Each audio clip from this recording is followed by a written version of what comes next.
Avant de commencer, j'ai quelques mots à vous dire. Ces épisodes ne ressemblent à rien de particulier. Ils ne sont ni des cours, ni des conférences, ni même des leçons de quoi que ce soit.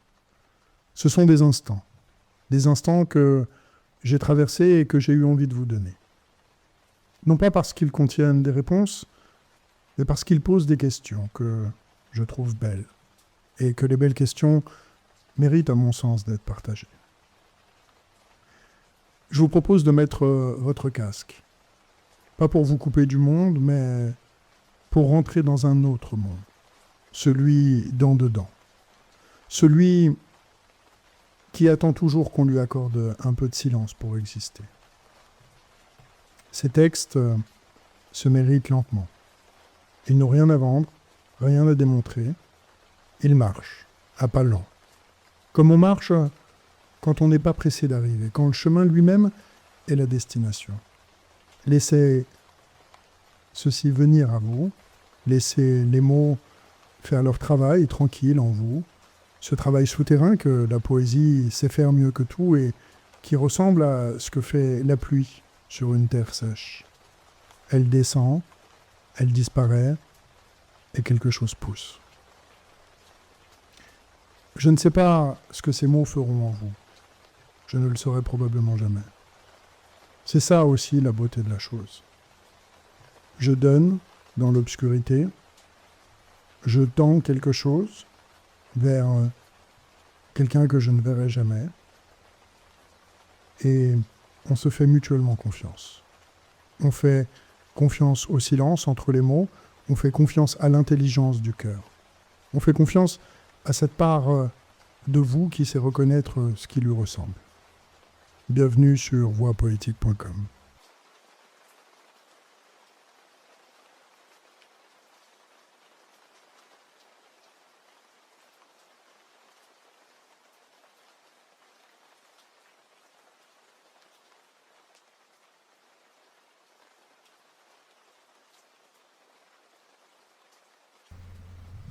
Il pleut. Ce matin, il pleut et je regarde les carreaux. Je ne fais que ça, regarder les carreaux. Les gouttes descendent en traçant des chemins qui ne ressemblent à rien d'autre qu'à eux-mêmes. Des chemins de hasard, des chemins de rien. Des chemins qui n'ont jamais lu de carte et qui pourtant arrivent toujours quelque part.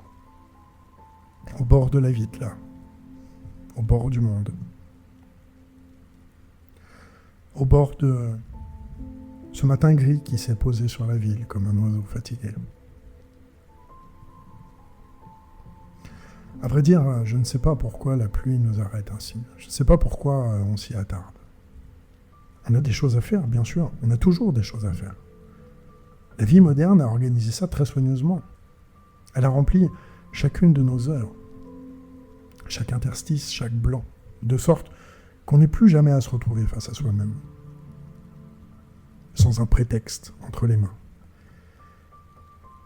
Et puis il pleut, et tout s'effondre. On s'assoit, on regarde. On ne fait rien d'autre que regarder cette eau descendre sur le verre.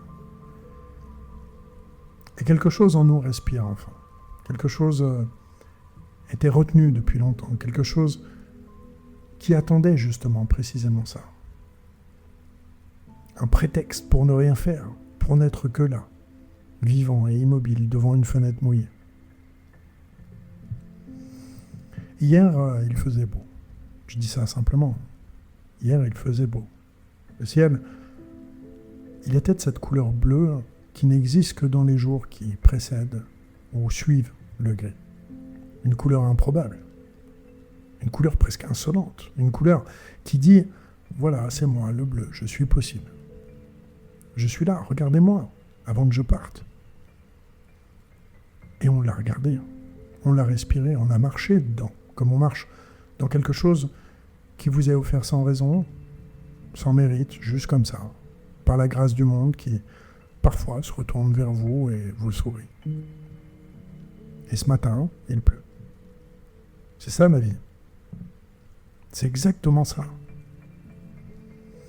Non pas la joie d'un côté et la peine de l'autre, bien rangés dans leurs tiroirs respectifs, mais bel et bien ce mouvement perpétuel, cette respiration du monde qui inspire et expire,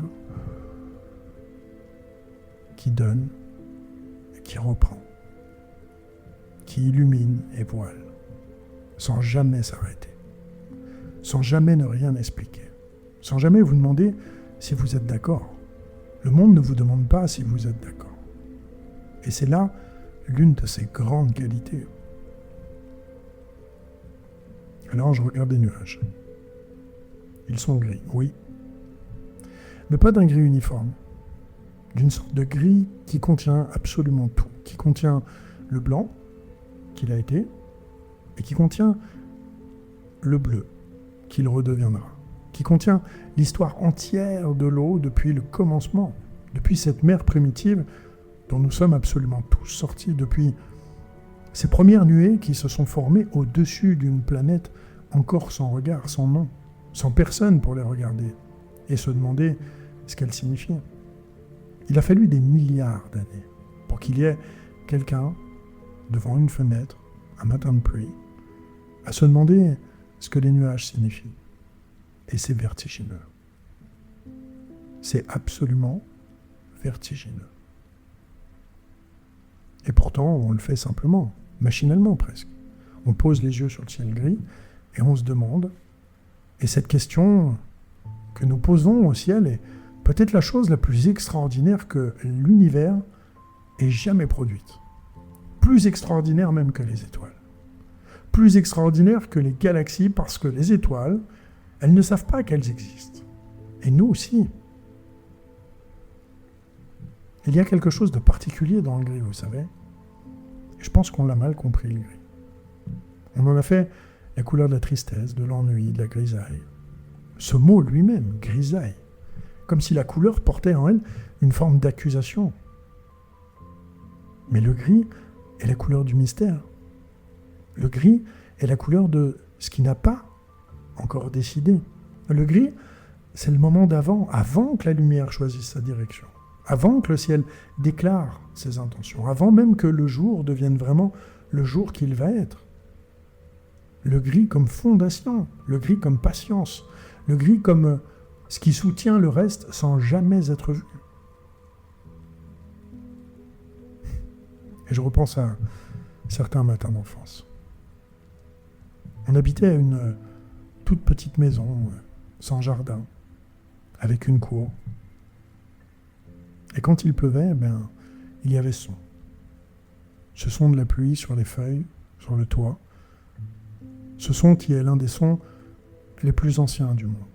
L'un des sons que nous reconnaissons avant même de l'avoir appris. Comme si quelque chose dans notre mémoire profonde, dans cette mémoire, vous savez, qui précède la naissance, dans ce que nous portons sans le savoir depuis des générations et des générations d'hommes qui ont vécu sous la pluie, dormi sous la pluie, aimé sous la pluie.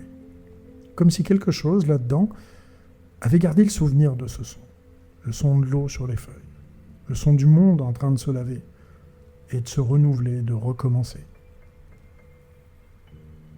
Je me souviens, ma mère regardait la pluie depuis la cuisine. Et elle avait ce geste, s'essuyer les mains dans un torchon et s'arrêter devant la fenêtre. Les mains immobiles soudainement, le regard posé sur la dalle mouillée.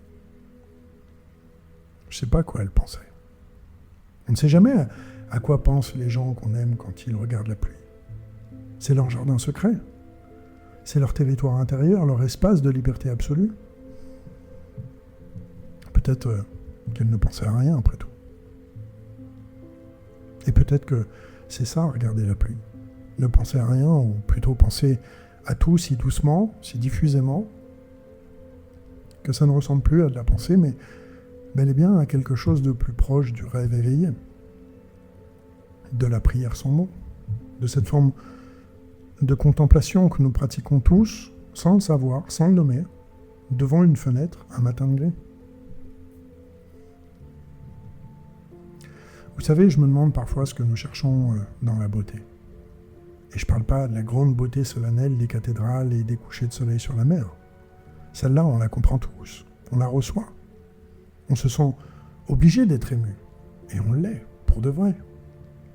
avec cette légère gêne d'être ému, de façon aussi prévisible, aussi attendue. Non, je parle de la petite beauté, de la beauté minuscule, la beauté d'une goutte qui descend sur un carreau, la beauté d'un ciel gris, qui contient en lui toute la promesse du bleu, la beauté de ce moment suspendu entre hier qui était lumineux et demain qui le redeviendra. Ce moment de gris et de pluie où l'on se retrouve seul avec soi-même, avec le son de l'eau sur le verre, avec cette conscience aiguë et douce à la fois d'être là, simplement là, vivant dans ce corps fragile, dans cette vie éphémère, dans cet appartement, qui sera un jour habité par quelqu'un d'autre, qui regardera peut-être lui-même la pluie sur ces mêmes carreaux, sans savoir que vous l'avez fait avant lui. Vous savez, je crois à quelque chose. Et je ne sais pas exactement quoi nommer. Mais je crois à cette force qui fait que le monde est beau. Je crois à cette surabondance de beauté qui ne sert à rien. Et la pluie n'avait pas besoin d'être belle pour être de la pluie. Le ciel n'avait pas besoin d'être bleu pour être du ciel. Et pourtant, tous les deux, ils sont beaux. Et pourtant, cette beauté nous touche, nous arrête, nous fait nous asseoir devant une fenêtre un matin de pluie et regarder les gouttes tracer leur chemin improbable sur le verre. Cette beauté qui ne sert à rien est, après tout, peut-être la chose qui sert le plus. Peut-être que c'est elle le sens, après tout. Non pas la grande signification cosmique que nous cherchons partout et que nous ne trouvons absolument nulle part, mais ça, simplement ça, cette capacité à être touché par une goutte de pluie. Cette vulnérabilité fondamentale qui est notre richesse la plus secrète. Et le beau temps reviendra, je le sais. Vous le savez, tout le monde le sait. Et pourtant, on ne s'en souvient pas toujours. Dans les moments gris. Dans les moments gris, il y a quelque chose en nous qui oublie. Il y a quelque chose en nous qui croit que le gris est définitif, que le gris, c'est l'état naturel des choses, que le bleu d'hier, c'était l'exception, et le gris d'aujourd'hui, la règle. C'est une illusion, bien sûr. Une illusion que nous savons être une illusion, et qui nous prend quand même, qui nous attrape par la nuque et nous tient le regard vers le bas. Il y a des hommes très anciens qui avaient inventé des histoires pour ça. Des histoires de déesses qui descendent sous la terre et qui remontent au printemps. Des histoires de soleil qui meurt le soir et renaissent le matin. Ces histoires que nous appelons naïves avec cette forme de condescendance que les hommes modernes aiment à s'accorder envers ceux qui les ont précédés. Mais ces histoires n'étaient absolument pas naïves. Ces histoires étaient des façons de dire « la nuit finit, l'hiver finit, la pluie finit ». Et quand le bleu revient, bien, ce n'est pas un hasard, ce n'est pas une chance non plus, mais c'est un fait. C'est l'ordre du monde. C'est la structure même de la réalité. Aussi sûre que le lever du soleil, aussi certaine que la mort est aussi consolante que la vie. Alors je regarde ces carreaux. Les gouttes descendent. Et il y a dans ce mouvement, dans cette descente lente, dans cette glissade minuscule du haut vers le bas, de la nuée vers la terre, quelque chose qui ressemble à une vérité élémentaire sur la nature du temps. Le temps descend aussi, le temps glisse, le temps trace ses chemins imprévisibles sur la surface de nos vies et arrive toujours quelque part, toujours au bord, toujours au seuil d'autre chose. Et nous sommes ces gouttes, nous sommes ces chemins qui n'ont pas de carte. Nous partons d'un point que nous n'avons pas choisi, nous glissons vers un bord que nous ne voyons pas encore, et entre les deux, entre ce départ et cette arrivée, entre la naissance et la mort, entre hier et demain, eh bien, il y a ce matin de pluie, cette fenêtre, ce gris, cette conscience d'être vivante, qui est peut-être, après tout, le seul miracle dont nous avons réellement besoin. Vous savez, la pluie, elle nous apprend le beau temps. Et je veux dire ça précisément, sans détour. La pluie, elle nous apprend le beau temps. Elle nous l'enseigne. Elle nous rend capables de le voir vraiment, de le recevoir vraiment, de ne pas le traverser comme on traverserait une salle d'attente en regardant son téléphone. Quand le soleil revient après la pluie, on lève les yeux. On sent la chaleur sur la peau, avec une gratitude que l'on n'aurait pas sans l'absence. On respire l'air lavé, cet air qui sent la terre mouillée, les feuilles, et quelque chose d'indéfinissable qui est peut-être le parfum même du commencement. Le parfum de ce que ça fait quand le monde recommence. Et on est là, pleinement là, dans cette plénitude simple et immense, que les gens qui n'ont jamais connu la grisaille ne peuvent peut-être pas tout à fait connaître et comprendre. Il y a une pédagogie du manque. Il y a une pédagogie du gris. Alors nous ne voulons pas l'entendre. Nous vivons dans une civilisation qui a fait du confort, du soleil permanent, de la joie sans discontinuité, une promesse et presque un droit, diront certains. On nous vend du beau temps en boîte. Les images que nous nous montrons les uns aux autres sur des vitrines de lumière perpétuelle où personne ne montre jamais ses carreaux sous la pluie, ses matins sans éclat, ses heures grises. Nous avons construit ensemble une société de l'effacement du gris. Et nous sommes, me semble-t-il, profondément appauvris par cet effacement. Parce que nous ne savons plus attendre. Parce que nous ne savons plus traverser le gris avec cette confiance paisible. Cette vieille et solide certitude que la lumière reviendra parce qu'elle est toujours revenue. Les fleurs de cerisier tombent. Et c'est justement leur chute précisément qui les rend belles. Pas malgré la chute, mais à cause d'elle, grâce à elle, avec elle.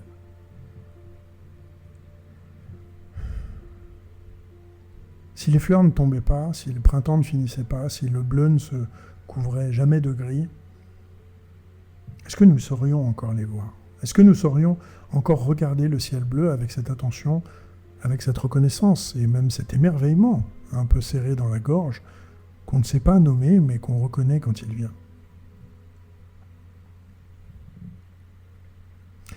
Je pense qu'il y a des choses en nous qui ont besoin du gris pour exister. Des pensées qui ne se forment que dans l'ombre. Des émotions qui attendaient dans une couverture nuageuse pour remonter doucement à la surface. Comme certains poissons qui ne viennent à la surface que quand le soleil est caché. Eh bien, le gris, lui, il dit « arrête-toi ». Le gris, il dit « tu courais trop vite ». Ces derniers jours, dans la lumière et le mouvement et le bruit, tu courais et c'était beau. La course dans le soleil, et tu avais raison de courir. Mais voilà, maintenant, arrête-toi, assis-toi, regarde, écoute. Les grandes choses, souvent, viennent justement par temps de gris. Les grandes décisions, les grandes clarifications intérieures, ces moments où l'on comprend enfin quelque chose que l'on savait sans le savoir. Tout ça arrive dans le gris, dans le calme forcé du mauvais temps, dans cet espace que la pluie ouvre en nous malgré nous. La pluie vous rappelle que vous êtes petit et que c'est bien, que vous êtes mortel et que c'est la condition, que vous êtes là dans cet appartement un matin de pluie et que cela est suffisant, que cela est même beaucoup, que cela est en fait même extraordinaire, si on y pense 2 secondes. 2 secondes sans programme, 2 secondes, les yeux sur les carreaux et l'eau qui descend.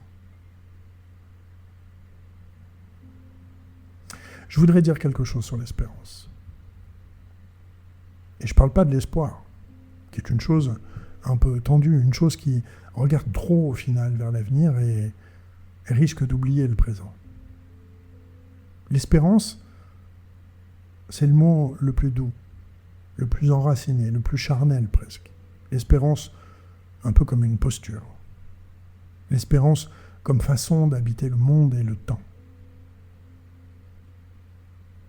L'espérance, vous savez, eh bien, c'est ce que font les arbres en hiver. Les arbres ne perdent pas leurs feuilles en se lamentant. Les arbres ne passent pas l'hiver à s'inquiéter du printemps. Les arbres, ils attendent dans leur corps même, dans leur bois, dans leur sève, qui se ralentit et descend et se ramasse dans les racines, comme pour mieux repartir. Les arbres, ils portent l'espérance dans leur structure même, dans leur architecture silencieuse, dans cette façon qu'ils ont de ne rien faire d'autre que d'être là et d'attendre. Et dans cette attente, de préparer. Et je pense que nous sommes moins bons que les arbres à ça. Parce que nous sommes agités, nous sommes impatients, nous sommes des êtres du présent immédiat qui avons du mal à traverser le gris sans nous battre contre lui. Mais nous pouvons apprendre. C'est l'une des choses que la pluie, justement, peut nous enseigner. Si on consent à rester là, à ne pas fuir vers l'écran ou la distraction ou la liste des choses à faire, si on consent à rester là devant la fenêtre immobile, à regarder les gouttes descendre sur les carreaux, nous pouvons apprendre la patience des arbres. Nous pouvons apprendre à porter en nous, dans notre structure profonde, dans ce que nous sommes avant d'être ce que nous faisons, la certitude tranquille que la lumière reviendra. Et pas l'attente anxieuse, pas l'impatience, la certitude tranquille. Cette paix qui vient de savoir que le monde est fait ainsi, et que le gris vient après le bleu, et que le bleu revient après le gris, que la pluie succède au soleil, et que le soleil lui-même va succéder à la pluie. Et qu'il n'y a là aucune malédiction, aucune punition, aucune injustice cosmique, mais seulement la respiration, le souffle du monde, l'inspiration et l'expiration du grand vivant, dont nous sommes une cellule infime et précieuse.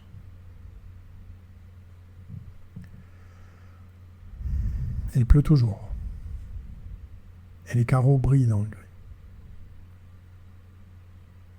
Et quelque part dans ce gris, dans l'épaisseur même de ces nuages qui sont là depuis ce matin et qui savent, eux, qu'ils ne sont que de passage, quelque part là-dedans, déjà, le bleu se prépare. Imperceptiblement, silencieusement. Comme se prépare tout ce qui compte dans la vie, sans bruit, sans annonce, sans publicité. Le bleu se prépare dans le gris comme la joie se prépare dans la peine. Comme la force se prépare dans la vulnérabilité, comme la lumière se prépare dans la nuit. Non pas contre elle, non pas malgré elle, mais bel et bien en elle, à travers elle, par elle. Il faisait beau hier, il pleut aujourd'hui, il fera beau demain. Et entre ces trois temps, hier, aujourd'hui, demain, il y a une vie entière.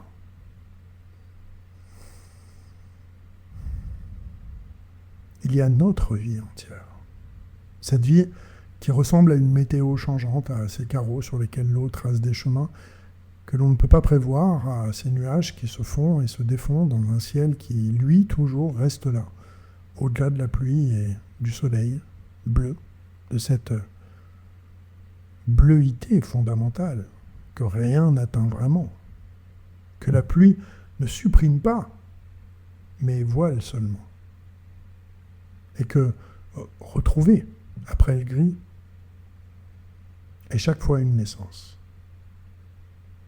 Chaque fois, le premier matin du monde.